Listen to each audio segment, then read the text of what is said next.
you are making a pan-fried grit cake for us, and with a seared shrimp. So let's get into it. Before we do that, you have a whole cheering squad here that we want to get a chance to meet. So I'll let you introduce them, and then we'll get into this. The water's already bubbling, so let's not take too long. Okay, so I got my people here with me today. Last night was my boo's birthday party, so people rolled in deep. So say hey, boo. Happy birthday, Jesse.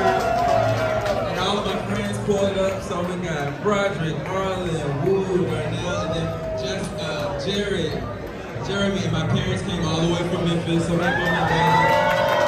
Happy Father's Day to my team. Happy Father's Day, Austin. We have an artist, these are the junior, these are the senior. Okay, I got it. I'm Richard Jr., so Richard Sr. is back in DC, so I get it. So let's get into it. What was the inspiration behind this dish? Let's start there. Alright, so the inspiration behind this dish, I've lived a lot of different places, and this is kind of like a combination of all of the places that I live. Like I said, I'm from Memphis, Tennessee, the South. You know, we like grits and flavor down there, so that's where the grit cake comes from.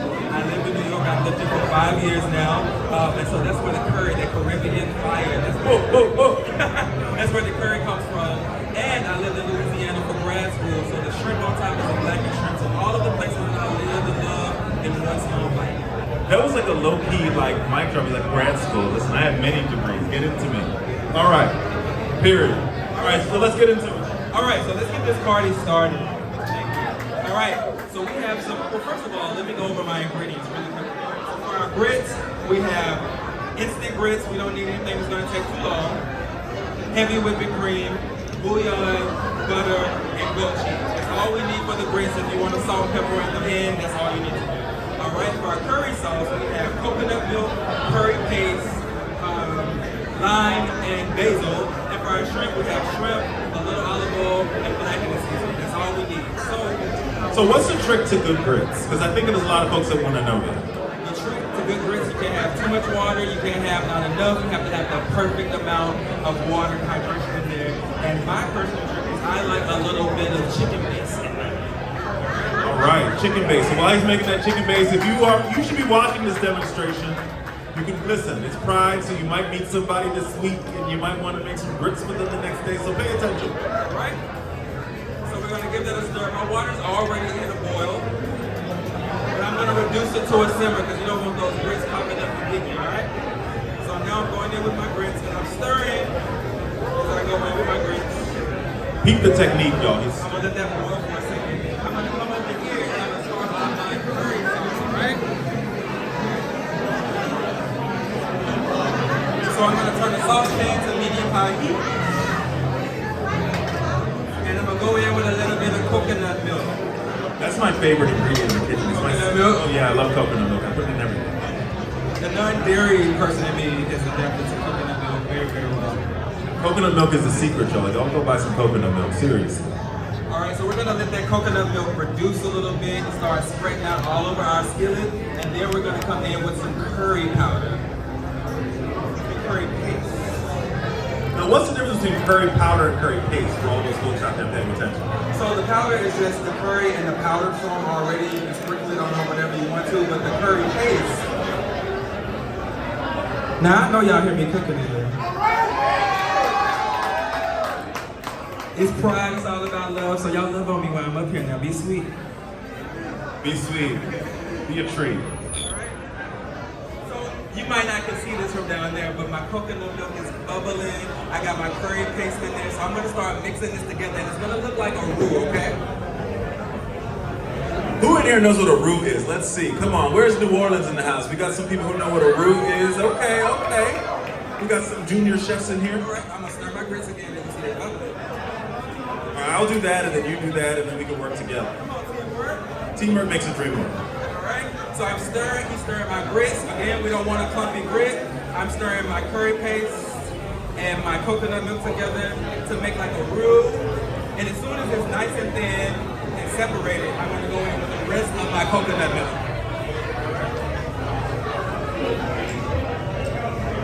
It's like Tabitha Brown said, like so like that.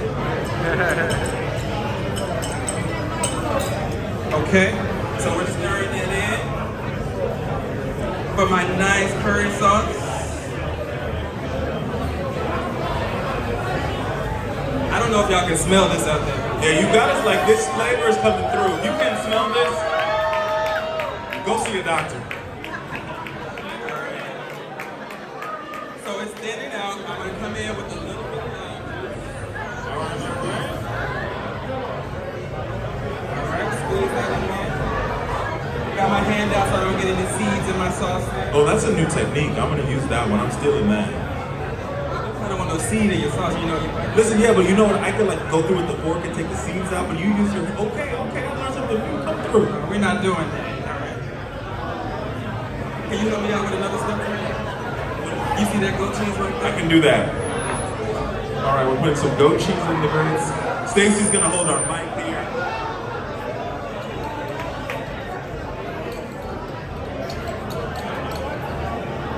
All right, thank you, Stacy.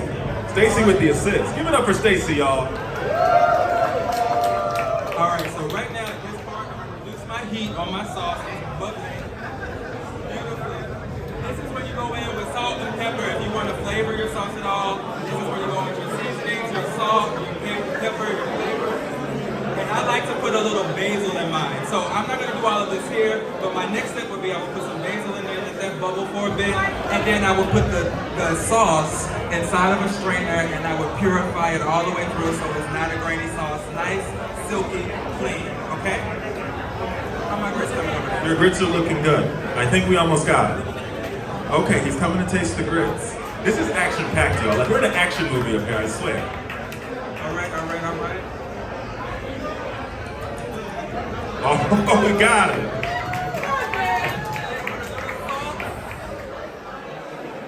Should be like a little salt, and then they be like, and a little pepper. This whisk, and I'm gonna go over here and get this sauce going.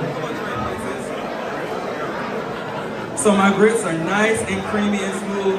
Again, they're already ready. It's an instant grit. It did not take too long at all. Hey friends. All right. Come on, let's take the noise down to like a 2. So we can get through this demonstration, and we're gonna get back to these grits. All right. So I'm taking my grits off. This was said. What my next step would be, and I can't show you here because I can't fry food here, but I would take the grits and I would pour them out on a sheet pan like this, nice and flat, all right? And we will refrigerate that for up to 2 hours. We want them to get nice and stiff, nice and cold. You know how grits sit too long and get nice and stiff? Normally we don't want that if we're eating the grits, but for this dish, that's exactly what we want. So lay it out on the sheet pan, nice and stiff, refrigerate it for up to 2 hours, and when you pull it out, you want to cut them in nice sections, all right? Or you can take a cookie cutter if you want a more uniform look. Take a cookie cutter, put the cookie cutter there, and come out with your perfectly formed grit cake. And then we take a bowl, egg wash, beat some eggs with some water. We have flour, and we have breadcrumbs. So you dip it in the egg wash, then the flour, then the breadcrumb. And I'm from the South, so if you like it extra crispy, you do that twice. You do it again, all right? So again, egg wash, flour, breadcrumbs, all right? And then you put a shallow pan of frying oil and you fry that grit cake in there for about 2 to 3 minutes on each side, and they come out looking like this, all right? These are small bites. Take this part for me. Well, look, y'all gotta get into these grit cakes up here. Get into those. Mama, we got you. I heard you. We got it. I see you. So when you're done with the curry sauce, it should come out looking like this. So I'm gonna pour a little bit of this on my plate. And then I'm gonna go in with a couple of grit cakes right down in the center. Alright? And now, I'm gonna heat up my pan, a new skillet, for some shrimp. Now I'm allergic to shrimp, but I realize I'm not, so we're good. as a chef I gotta figure it out, because the people like their seafood, right? So let's talk about shrimp for just a second, because the misconception is like you can overcook shrimp very easily. So what's the trick? Any seafood, not just shrimp. The key to good seafood is cooking it hot and fast. If you're cooking it, you know how y'all like to just put the oven on 350 for everything and just let it go? Not today. Don't be afraid, the oven going to 400 and higher. It's okay, friend. It's gonna be all right. It can go higher. Your house not gonna burn down, I swear. So how long do you normally cook a shrimp for? If you're searing shrimp? I go for 2 minutes on each side. That's it. In, out, bada bing, bada boom. If it's a larger shrimp, you can cook it a little bit longer, maybe 3 minutes or so on each side. But I like to cook it quick. Particularly in, in the catering industry, we have warmers and stuff, so it's going to keep cooking the rest of the way no longer. And so you just got to undercook it a little bit so that when it's time. But for all the junior cooks, that was a bar, right? Because after you cook something, you have to take it off the heat. Because when you don't take it off the heat, and you don't take it out the pan, it's still cooking. All right, so I'm in my skillet here with a little bit of butter.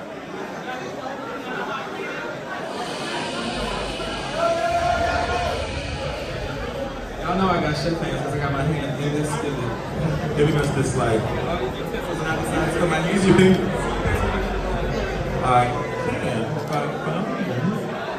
They're in here. The shrimp came from the other side. All right. And the secret to this is you want to make sure that your pan is nice and hot before the shrimp goes in. And 2 to 3 minutes on each side is not going to work out if your pan is not the right temperature. So you want it really, really hot before you go in there. Otherwise, it's going to not simmer. You want to get that sizzle when the meat is. So I'm going to give this about 30 more seconds before I go in with my shrimp.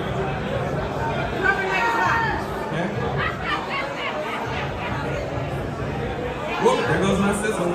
I can hear it. It sounds like a dream. I'm just gonna do a couple. I ain't got to. Just for me and you. You don't even need chips. It's just for me. I can't even. And me and Mama. Me and Mama are gonna eat this. Alright, can you pass me that knife? Alright. And now I'm going in with a little bit of blackened seasoning.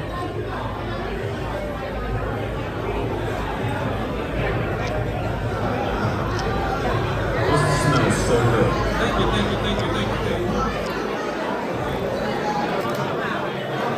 So while my shrimp are sizzling away, y'all know I've said it like 4 times, but I'm from Memphis, right? And Clearly Memphis is here. yeah. And a little bit about me, how I came to New York. A Memphis basketball player who was playing for the Brooklyn Nets. I was his chef in Memphis for the summer, and when it was time for him to get ready to come back for the season, they brought me with them, so I moved to New York, and I didn't know anything about New York. I had no desire to move to New York. That wasn't my goal. And I came here and I fell in love instantly. So that's You keep doing these low-key brags. Like, I was cooking for a basketball player, and then he moved me to New York to keep cooking for him. I ain't got to brag. You can do it. I know, but I'm just vibing on your energy. Don't come to me. And so then the player, he got traded to Indiana. And so I had to leave New York, and move to Indiana. But that New York bug had bit me already. So I had to quit that job and move back up here. And I've been up here for 5 years, cooking and thriving in the kitchen. So it's so beautiful. Tom. On one side, so I'm going to turn those over. See how pretty those are? Those are very pretty. Pretty and pink.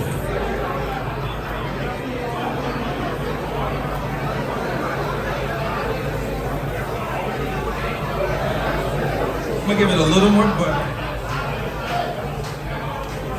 Oh, yeah, it's butter to this. There you go.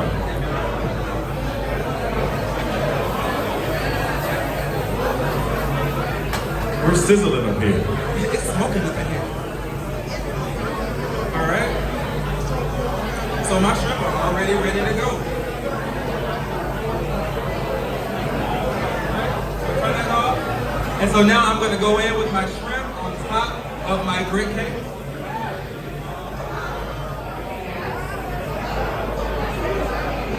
Y'all smell that?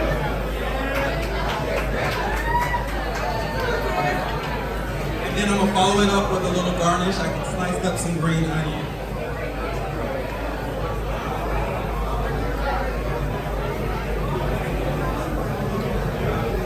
Yes. Come through, plating. And then you have it, ladies and gentlemen. A goat cheese grit cake with a curry sauce and blackened shrimp on top.